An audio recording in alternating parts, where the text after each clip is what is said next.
Hey, it's Steve L, and today's video is about Dr. Stephen Gundry. Now, if you don't know about Dr. Gundry, he's Tom Brady's doctor, he's Tony Robbins' doctor, he was the head of surgery at Loma Linda University. But Dr. Gundry has some very controversial theories about nutrition and food and the kinds of foods you should be eating and the kinds of foods you should be avoiding. Now, I saw this video that he did on the internet, and Dr. Gundry's selling some food supplements, so you kind of have to take this information with a bit of a grain of salt, and also keep in mind that doctors don't necessarily have a lot of nutritional training. They really only take a few classes in nutrition, so that's not really what doctors know a lot about. But I think some of the information Dr. Gundry has, maybe you should pay attention to it, and if you're having issues, some types of health issues, maybe you can try cutting out some of these foods from your diet and kind of see what works and what helps. So stay tuned to the end of this video, because I'm going to tell you about the one food that Dr. Gundry says men should definitely avoid because it causes colon cancer, and the other food that you don't think would be a healthy food to eat, but it definitely is.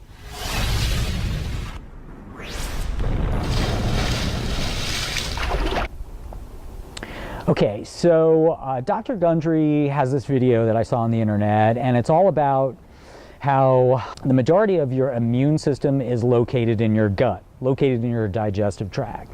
And Dr. Gundry has this theory that some certain foods that you eat can create inflammation in your digestive tract, and that inflammation can spread throughout your body, and that inflammation causes disease such as cancer and heart attacks and things of that nature.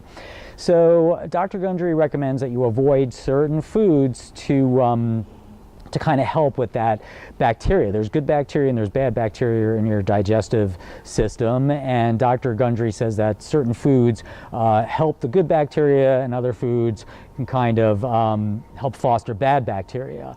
Now, the one food that he says you should definitely avoid are tomatoes.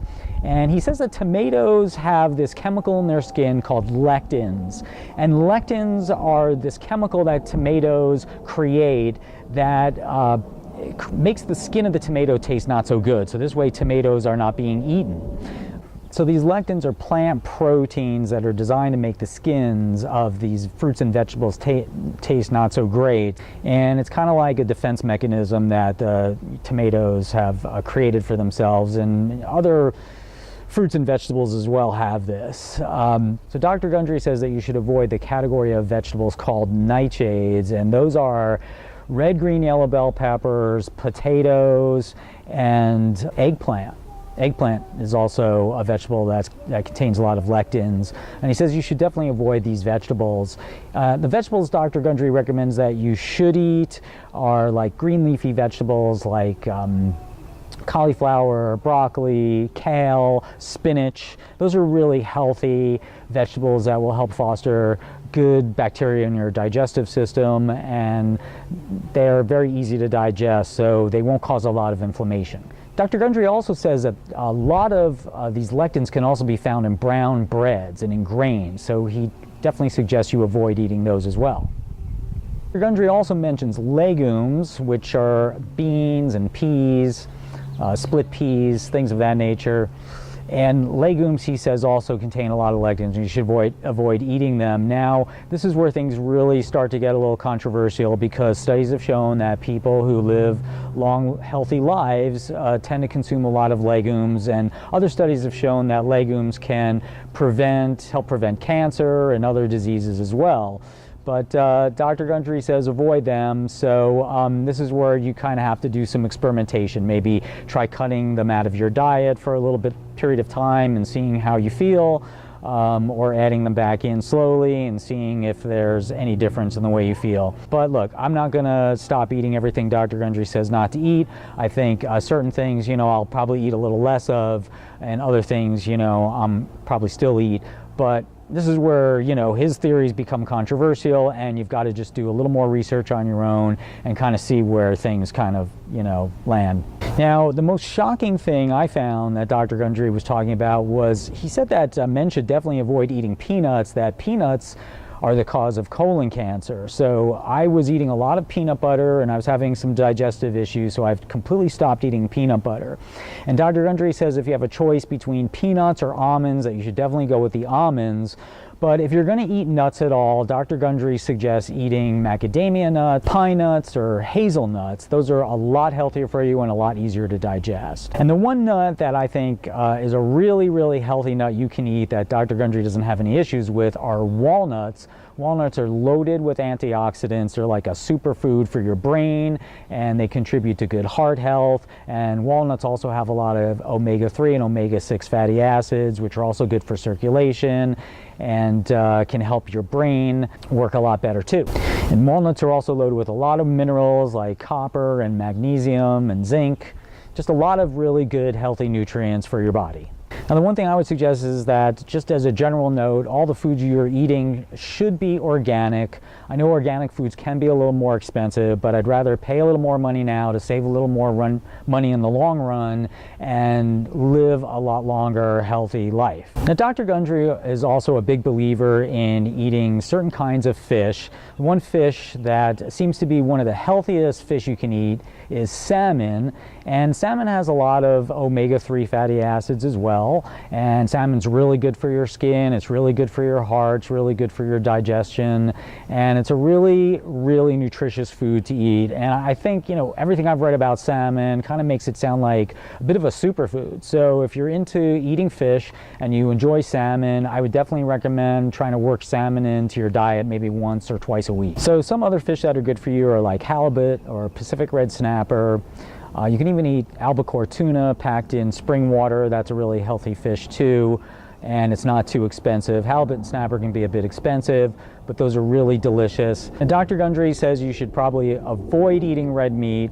Try to stick with chicken, pork, and turkey. And the other food that Dr. Gundry said that you should definitely eat a lot of is olive oil. Olive oil is loaded, it's like a superfood, and it's loaded with lots of nutrients and cancer-fighting chemicals and things like that that are really going to be helpful for your body and easy for on the digestion. And make sure that you get extra virgin olive oil. That's the kind of olive oil you want to eat. The thing that olive oil does is olive oil kills all the bad stomach bacteria. So it leaves the good stomach bacteria and it kills all the bad stomach bacteria. And that's the bacteria I was talking about earlier that you want to maintain in your digestive tract. That helps digest your foods and process all the food you're eating. Now, the other thing about olive oil is it's loaded with antioxidants and anti-inflammatories, and olive oil is also loaded with omega-6 and omega-3 fatty acids, which are good for your heart and your brain. Now, the one thing Dr. Gundry said to avoid, which may be obvious, are diet drinks. The artificial sweeteners can really destroy all the good bacteria in your digestive tract. So Dr. Gundry says to avoid diet drinks and to just drink water infused with a little bit of lemon or something like that, to give it a little bit of flavor if you're not used to drinking water every day. I've pretty much cut out everything else that I'm drinking. I'm only drinking water, and occasionally I'll infuse my water with some lemon or some orange or some mint, something like that, just to give it a little bit of flavor so I don't get tired of it. Now, if you're going to use an artificial sweetener, Dr. Gundry says to definitely avoid Splenda at all costs. He said actually Splenda can wipe out 50% of all the good bacteria in your digestive tract. And if you've got to use some sort of artificial sweetener, he recommends stevia. Stevia is a safe, natural artificial sweetener that's found in a lot of artificial sweeteners. I was just in Starbucks the other day and I was going through some of their sweeteners and I found a natural sweetener in there that contains stevia. So that's perfectly healthy for you to use, and Dr. Gundry definitely recommends that. Now, if you're really having trouble kind of transitioning from sodas, I used to be a big soda drinker when I was growing up, and I cut that out of my diet. And that was a real beneficial thing to do. I dropped a lot of the excess weight that I was carrying around. And I found this LaCroix beverage. These LaCroix sparkling waters are good too if you want to try to transition from drinking soda and get into drinking just natural sparkling water.